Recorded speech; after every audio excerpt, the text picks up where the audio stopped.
संसाधन विकास मंत्री थे, उस दौर में एनआईओएस से डीएलएड की डिग्री का काफी प्रचार प्रसार किया गया। तकरीबन 14 लाख अभ्यर्थी निकले सर। अब कहा जा रहा है कि वो इन हाउस वालों के लिए था, जबकि विज्ञापन में कहीं नहीं था। तो मानव संसाधन विकास मंत्रालय को अगर ये लगता कि कोई त्रुटि है, खामी है, तो एनसीडीएल कोर्स की व्यवस्था कर लें, ब्रिज कोर्स की व्यवस्था करें। नमस्कार दोस्तों, स्वागत है आपका अपने चैनल प्रभात तिवारी स्टडी आईक्यू पे। दोस्तों, अब मैंने हर एक वीडियो में आप लोगों के सपोर्ट में वीडियो बनाया और लगातार मैं आप लोगों के सपोर्ट में खड़ा रहा। उसका रीजन ये था कि मैं आप लोगों की पीड़ा समझता था एनआईओएस डीएलएड को लेकर। बड़ी खबर सामने निकल के आई है और एक बार फिर दोस्तों मैंने साबित किया कि मैं किसी भी अगर न्यूज को देता हूं तो वहां पर तह तक जाकर देता हूं और मेरी कोशिश रहती है कि आप लोगों की आवाज हमेशा उठाता रहूं और जो भी हो दोस्तों मैं आप लोगों के साथ खड़ा रहूं। ठीक है, तो यहां पर इनकी पूरी भाषा को सुनाएंगे जो कि यहां पर मनोज कुमार झा के द्वारा यहां पर विधानसभा और संसद में दोस्तों बेतुकी से मुद्दे को रखा गया, हर एक पहलुओं को, हर एक बिंदु को, और ये रास्ता भी दिखाया गया कि एनआईओएस डीएलएड को आप कैसे शामिल करेंगे। ठीक है, चैनल के साथ नए जुड़े हैं तो प्लीज चैनल को सब्सक्राइब करके बेल आइकन को कर देना, जिससे आने वाली सभी वीडियोस का नोटिफिकेशन आप तक समय तक पहुंचता रहे। थोड़ा सा दोस्तों मुझे दुख होता है, दुख इस बात का होता है कि आज का जो कह सकते हैं जमाना कुछ अलग तौर पे तरीके पे चल रहा है।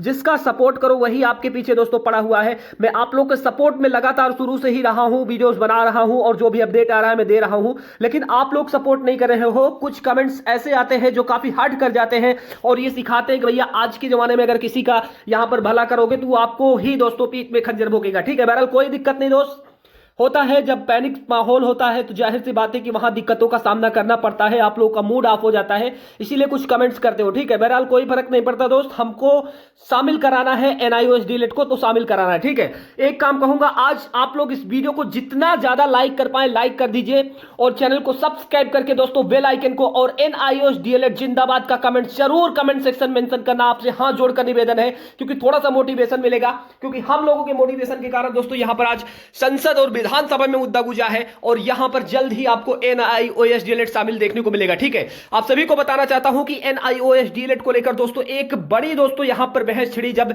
संसद और विधानसभा में मनोज कुमार झा जी है, उन्होंने मुद्दे को उठाया और कहा कि देखिए ये केवल 14 लाख अभ्यर्थियों के भविष्य का फैसला नहीं है। ठीक है, और बताया कि किस प्रकार से एनआईओएस डीएलएड को हम शामिल कर सकते हैं। जी दोस्तों, मनोज कुमार झा जो कि आरजेडी के नेता हैं, इन्होंने कहा कि ये केवल 14 लाख अभ्यर्थियों के भविष्य का फैसला नहीं है, उनके लाखों, ठीक है 14 लाख से लेकर के 70 लाख बन जाएंगे। जब एक परिवार के पीछे अगर 5 लोगों को जोड़ेंगे तो जाहिर सी बात है कि 70 से 80 लाख परिवारों का फैसला है और परिवार को तोड़ना दोस्तों ये कह सकते हैं बहुत ही मुश्किल है। और उन्होंने कहा किस गरीबी और किस हालात में एनआईओएस डीएलएड को किया गया, और शुरू में गवर्नमेंट ने ही प्रचार प्रसार किया था, तभी जाकर एनआईओएस को डीएलएड किया गया। ठीक है, इनके द्वारा कहा गया है कि माननीय सभापति महोदय, माननीय सांसद महोदय और माननीय प्रधानमंत्री महोदय, एनआईओएस डीएलएड के अभ्यर्थियों की कोई गलती नहीं है, कृपया संज्ञान लीजिए। ठीक है, सुप्रीम कोर्ट ने जो निर्णय दिया है, बिल्कुल सुप्रीम कोर्ट देखिए हमेशा सर्वोपरि है, लेकिन सुप्रीम कोर्ट का निर्णय भी दोस्तों आपके एनसीईटी के गजट के अधीन ही है। एनसीईटी का जो गजट आया है उसमें संशोधन किया जाना चाहिए और एनआईओएस डीएलएड को शामिल किया जाना चाहिए। ठीक है,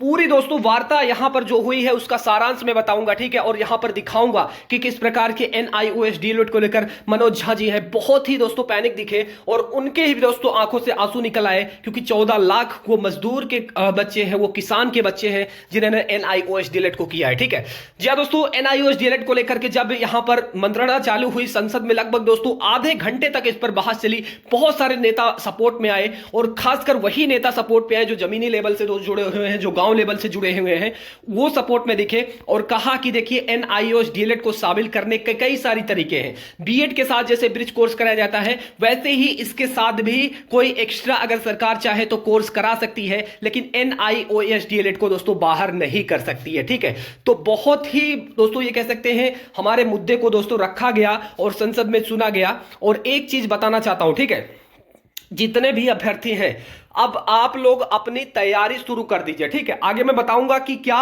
वहां से अपडेट आया है, क्या विधानसभा से बात को निर्णय निकला है और किस मुद्दे पर और क्या कहा गया है माननीय सदन महोदय की तरफ से। ठीक है, सबसे पहले ये जान लीजिए कि आप लोग जितने भी लोग बीपीएससी टीआरई की तैयारी नहीं कर रहे हैं, तैयारी अपनी शुरू कर दीजिए। बीपीएससी टीआरई 2.0 की आप लोग सीटेट की तैयारी नहीं कर रहे हैं तो सीटेट की तैयारी शुरू कर दीजिए, क्योंकि NIOS डायरेक्ट बिल्कुल शामिल होगा जिस तरीके से दोस्तों विधानसभा में मुद्दा और संसद में मुद्दा रखा गया है। ठीक है, देखिए इनके द्वारा कहा गया है कि 6 महीने का कोई इंटरमीडिएट कोर्स करा करके डीएलएड को शामिल कर लिया जाए, या फिर दोस्तों संशोधन करके, क्योंकि एनसीटी का गजट ही तो इंपॉर्टेंट है। सुप्रीम कोर्ट ने जो निर्णय दिया है, सुप्रीम कोर्ट का जो निर्णय आया है वो पूरी तरीके से एनसीटी के गाइडलाइंस को पालन करता है। कहने का मतलब यह है कि देखिए सुप्रीम कोर्ट क्या करती है, जो भी संविधान में चीजें लिखी होती हैं, जो भी कानूनी रूप से होती हैं, उसी पे जजमेंट देती हैं। वो चाहे किसी के भावनाओं को आहत करे या फिर दोस्तों कह सकते हैं किसी के भावनाओं को ठेस पहुंचाए, उससे मतलब नहीं है, क्योंकि कानून बना है तो कानून सबके लिए बराबर होता है। ठीक है, तो यही कहा गया है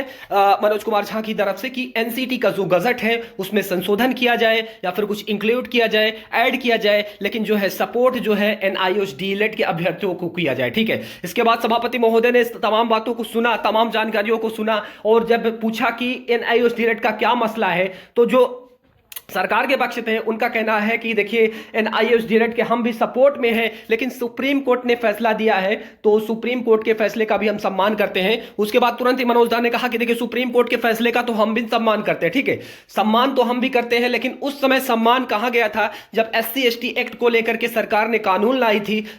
उस समय भी सुप्रीम कोर्ट ने ही फैसला सुनाया था कि SC/ST एक्ट का जो केस होता है उसमें पहले गिरफ्तारी नहीं करेंगे, पहले जांच करेंगे, लेकिन उसमें भी तो सरकार ने क्या किया, माननीय सदन महोदय ने क्या किया, डायरेक्ट कानून ला दिया, और कानून जब बन गया तो सुप्रीम कोर्ट भी कह सकते हैं उसके आगे दोस्तों बेबस हो गया। तो वही बात कही कि जब उस चीज के लिए सुप्रीम कोर्ट में दोस्तों सुप्रीम कोर्ट को ऑर्डर के विरुद्ध कानून बनाया गया, तो ये तो लाखों अभ्यर्थियों के भविष्य का फैसला, ये कोई क्रिमिनल नहीं है या कोई दोस्तों जातीय नहीं है, ये केवल अभ्यर्थी है, स्टूडेंट है, और इनके भविष्य का फैसला होना चाहिए। ठीक है, तो तमाम बातों को, मुद्दों को रखा गया है बहुत ही बेबाकी की तरफ से, मनोज कुमार झा की तरफ से, और मैं बहुत ज्यादा खुशी हूं, बहुत ज्यादा एक्साइटमेंट हूं कि हाँ कोई ना कोई हमारे मुद्दे को उठाया है, और ये मुद्दा जो है अब संसद तक और विधानसभा तक गूंजा है, और जीत बिल्कुल दोस्तों सच्चाई की होगी। मैं शुरू से ही कह रहा था कि जीत आप लोगों की सच्चाई की होगी। और एक चीज मैं फिर से कह रहा हूं कि देखिए NIOS डीएलएड तो शामिल होगा। ठीक है, आज नहीं 4 दिन बाद जो मुहिम चल रही है इसमें जीत हम लोगों की होगी, लेकिन इसी बीच आप लोग अपनी प्रिपरेशन को, अपनी तैयारी को बिल्कुल भी बंद मत करिएगा। ठीक है, सीटेट का एग्जाम है, उसकी कंटिन्यूसली आप लोग तैयारी करते रहिएगा। और कुछ लोग कह रहे थे कि सर अब क्या होगा, चूंकि संसद में बातें फैल चुकी हैं, तो देखिए संसद में पहला है, और जो माननीय सदन महोदय हैं उनके द्वारा यह कहा गया है कि देखिए इस पर विचार विमर्श किया जाएगा, और हो सकेगा कि अगर इसमें जरूरत पड़ी कि एनसीटी के गजट में संशोधन करना होगा या फिर आगे की जो प्रक्रिया है उसमें संशोधन करना पड़ेगा, तो संशोधन किया जाएगा। लेकिन NIOS डीएलएड के अभ्यर्थियों के भविष्य के हित को फैसला देखते हुए दोस्तों यहां पर आगे की कार्रवाई की जाएगी। तो बहुत बड़ी अपडेट है, बहुत बड़ी बात कही गई है एनसीटी की गाइडलाइंस को लेकर, तो मैंने सोचा कि आप सभी के साथ शेयर कर दूं। और एक चीज ये है कि दोस्तों कुछ लोग करें कि सर यहां पर जो है रिव्यू पिटीशन को लेकर क्या चर्चाएं चल रही है, तो देखिए रिव्यू पिटीशन के लिए जो मैं बताना चाहता हूं, रिव्यू पिटीशन को लेकर के देखिए अगर यहां से हमारा संसद से काम हो जाता है,